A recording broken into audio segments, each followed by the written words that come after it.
이것도 연습시키시면 돼요. 그래서 사고력을 높이는 데 무척 도움이 됩니다. 느린 아이의 사고력을 높이는 활동은 무엇이 있을까요?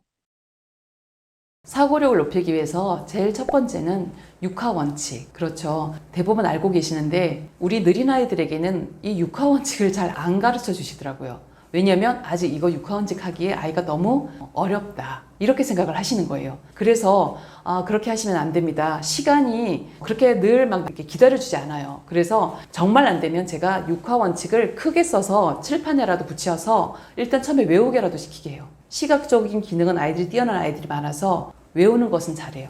그럼 일단 외우게 시키시고 그 다음에 이 육하 원칙을 일상생활에서 계속 알려주시는 거예요. 우리 오늘 어디 갔었지? 중국집에 뭐 짜장면 먹으러 갔어. 생일인데. 그러면 우리 오늘 어디 갔었지? 왜 갔지? 누구하고 갔지? 가서 뭐 먹었지? 이런 훈련을 계속 하시면 조금 더 이해가 빠른 게 아이가 현장에 갔었고 거기에서 짜장면을 먹고 왔잖아요. 그래서 그나마 조금 생각이 나요.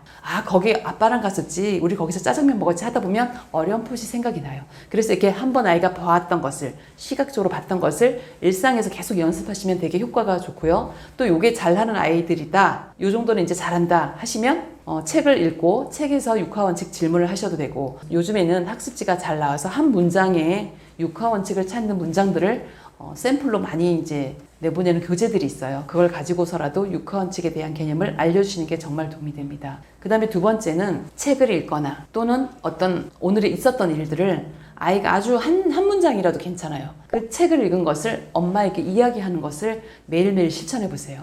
또는 오늘 어디 놀이터에 가서 놀고 왔는데 아이에게 아빠한테 이야기하라고 이런 연습을 자꾸 시키세요. 처음에는 단어로만 대답해요. 그리고 잘 안 되면 엄마 아빠가 물어보시는 거죠. 오늘 미끄럼틀 탔어? 시소 탔어? 이렇게 힌트를 주면서 물어보시면 돼요. 그럼 아이가 거기에 단답형으로 대답을 하고 그러한 것들을 모아서 자꾸 문장으로 연습하는 연습을 시키면 아이가 어느 순간 한 문장씩, 두 문장씩 이렇게 전달할 수 있거든요. 그래서 책이나 일상생활을 통해서 아이가 전달하는 연습 이런 것들을 해주시면 좋고 또 한 가지 말씀드리고 싶은 것은 집에서 많이 하실 텐데 보드게임이나 체스 놀이 그쵸? 이거 정말 도움이 됩니다. 보드게임을 하면서 아이가 규칙도 배우고 이겨야 되니까 생각도 하게 되고 그쵸? 이런 과정들을 겪으면서 되게 많은 생각들을 하게 되는데 느린 아이라면 이 보드게임을 할 때 아주 쉬운 보드게임부터 시작하셔야 되고요. 아이 수준보다 쉬운 것부터 시작하시고 규칙은 한꺼번에 다 알려주시면 안 돼요.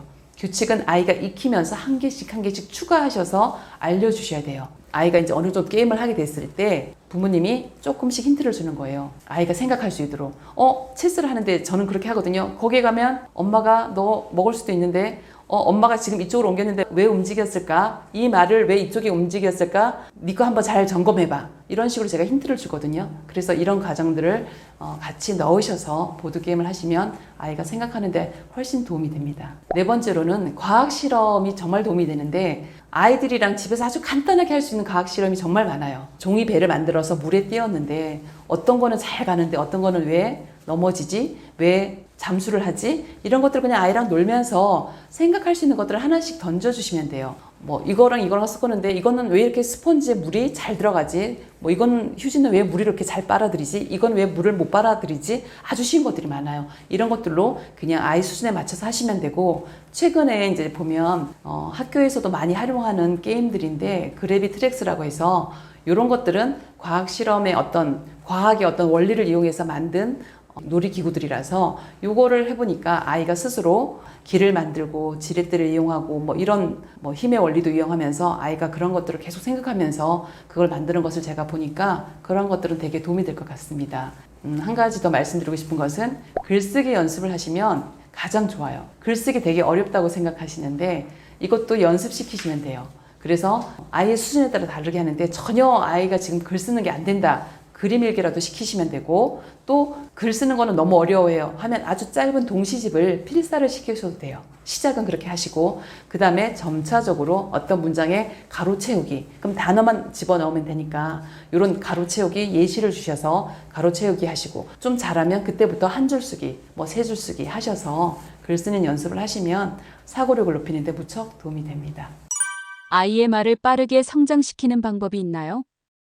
빠르게 말을 늘리는 방법은 첫 번째는 무조건 일단 멈추셔야 돼요. 무슨 말이냐면 아이가 물이 먹고 싶어요. 근데 어머님이 아이가 눈빛만 줬는데 벌써 물을 갖다가 입에다 꿀떡꿀떡 막 컵에다가 넣어주시거든요. 어머님이 그렇게 주시고 싶은 마음을 잠깐 참으시고 멈추시는 거예요. 얘가 그러면 손짓을 하던가 물 먹고 싶다고 손짓을 하던가 말을 할 수 있는 아이는 물 이렇게 물이라는 말이라도 하거든요.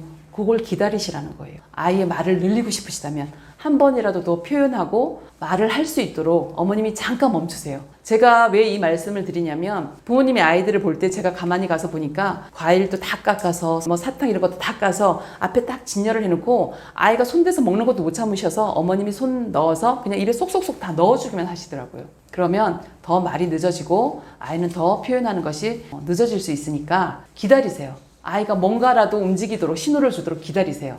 두 번째는 3번 이상 말해주세요. 무슨 얘기냐면 일반 아이들도 어떤 물건이나 어떤 이름, 뭐 물체에 대해서 인지하기 위해서는 수천 번을 들어야 된다고 하거든요. 한 3,000번에서 5,000번 이렇게 이야기하시는데 우리 느린 아이들은 이미 조금 늦었기 때문에 제가 무조건 5,000번 이상 알려주셔야 된다 이렇게 말씀을 드립니다. 그런데 어머님이 집에서 과묵하셔서 아이가 물을 달라고 하는데 말은 하나도 안 하시고 물 따라서 먹여만 주시면 이 아이는 이 물을 알기 위해서 5,000번 이상의 말을 들어야 되는데 그 말을 듣지 못하기 때문에 엄청 늦어지는 거예요. 그래서 제가 뭔가 줄 때 무조건 3번 이상씩 물을 주려고 하면 물 먹고 싶니? 물 줄까? 물 먹으니까 시원하지. 금방 할 수 있어요. 그래서 3번씩 꼭 말씀을 하시고 아이에게 주시라. 그러면 아이가 훨씬 빨리 말이 늘 수 있다 말씀드리고 싶고요. 한 가지 더 말씀드리고 싶은 것은 이 정도로 아이가 계속 이제 습득이 됐다면 아이가 이제 그 수용 언어라고 해서 아이가 이제 물이라는 것을 인지하기 시작했어요.